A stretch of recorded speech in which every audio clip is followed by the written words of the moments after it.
Well, in celebration of the sesquicentennial, two artists are doing a cross country trek to capture images of Canada. Alison Grapes and her friend Carol Loeb, who both, by the way, taught art in the Cape Breton Victoria Regional School Board at one point, are traveling the Trans Canada creating art. They plan to exhibit their work coast to coast. They're calling the project Trans Canada 150 times 2. Alison lives in Sydney for part of the year. Her husband's from here.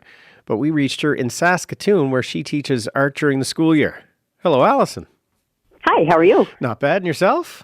I'm pretty well. Pretty good, thanks. So from what I understand, the gimmick is you and your friend Carol are going to drive the Trans-Canada. You stop under every 150 kilometers and take inspiration from whatever's there. No matter what, every 150 kilometers, you have to do a painting from it.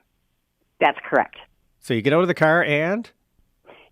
we get out of the car, we have our cameras, we look at the landscape around us, we look up at the sky, down the ground, maybe get really close up, try and find as many views as we can that is going to inspire a painting. Then we hop back in the car and we take off for our next location. Well, what if you get out and all there are thistles and road signs? Then you paint them. That's the beauty of the Trans-Canada. You don't know where you're going to, well, we do know where we're going to stop, but we don't know what it looks like yet. And you've already done some paintings, right? You've already put this in motion? Yep, we wanted to see if it would work. And so we, last summer, did some photography and brought it home to the studios and we painted. And yep, this is going to work, and we are both really excited. And I've seen some of these paintings on the website, and it looks like like a mix of media. Yes, Carol works in acrylic. Myself, I do acrylic and tempera and India ink. That's that process is fun for me. And you know what's kind of neat looking at some of the paintings, how much the Trans-Canada is a character. Like many of the paintings include fence posts, guardrails, caution signs, yield signs, arrows, speed limits, pavements, road shoulders. I'm looking at one of yours right now. It's acrylic and mixed media. It's kind of like gray looking asphalt with the yellow line going up and over the hill. You see the backs of road signs on one side, and there's this sense of movement because on the right side of the road, you see a speed limit sign, 17 East, and an arrow saying, come on. Right. I think that's northern Quebec you're looking at. Northern Quebec. Have you been in Nova Scotia yet? Yes. So because I live in Nova Scotia in the summertime, we shot somewhere around Mount Tom and then just before Port Hawkesbury, and that's the one with the thistles.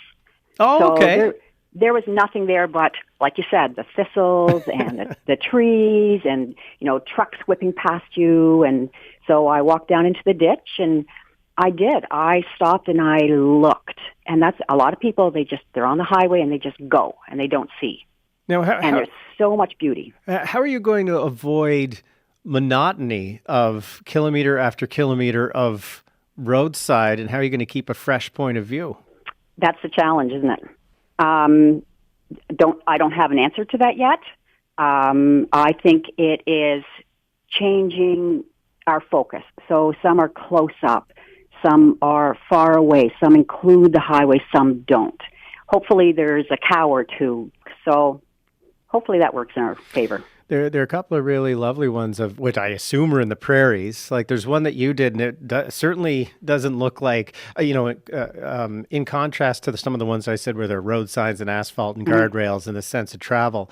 This one could have been picked for its location. It's a CN rail car passing. Oh, that's Quebec. It's Quebec, is it? Yeah. Must be a dairy farm. Yes. Yeah, and there are box cars behind us, and it's almost like it's watercolor, and it's or I guess it's acrylic and tempera, is it?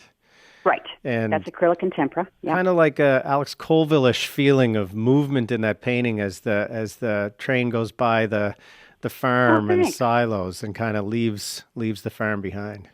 Thank you. Well, there's one that your friend Carol did, which now this one must be in the prairies. It's just farmer field and just all blue sky and clouds. The big blue skies of Saskatchewan, right? Yeah. Yeah. So What patterns do you see emerging? I The patterns, the colors of the countryside, the beauty of Canada. I don't know. Just the wonderful views that if you stop and you look for a moment, you're going to see. Have you learned anything about your country yet? Have I learned anything about? It's vast, and it's very different from province to province. It's beautiful. The colors are gorgeous. I have, because I lived in Sydney, and my parents have a cottage in Ottawa.